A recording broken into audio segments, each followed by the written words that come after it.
সাতক্ষীরায় বিডিবি প্রতিষ্ঠা বার্ষিকী পালন, বিস্তারিত আব্দুল ওয়াহাবের পাঠানো তথ্য ভিডিও চিত্রে। শান্তি শৃঙ্খলা উন্নয়ন নিরাপত্তায় সর্বোত্তর আমরা, এই স্লোগানকে সামনে রেখে সাতক্ষীরার বিডিবি দিবস পালিত হয়েছে।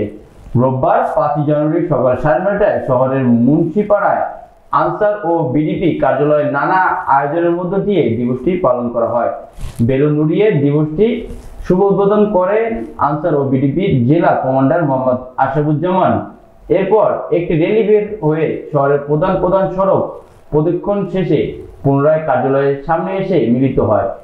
পরে রক্তদান কর্মসূচি পালিত হয়ে এ সময় আনসার ও বিডিপি সদস্যরা স্বেচ্ছায় রক্তদান করেন। বিডিবি দিবসে অন্যান্যদের মধ্যে আরো উপস্থিত ছিলেন আনসার বিডিবির সহকারী পরিচালক মোহাম্মদ আলমগীর হোসেন সর্দার, সহকারী পরিচালক জিয়াদ উদ্দিন সার্কেল, এন্ডোজুডেন মিয়াজান আলী, আনসার ও বিডিবি কর্মকর্তা মোহাম্মদ মাহফুজুর রহমান সহ সর্বস্তরের জনগণ ও বিডিবি সদস্যগণ।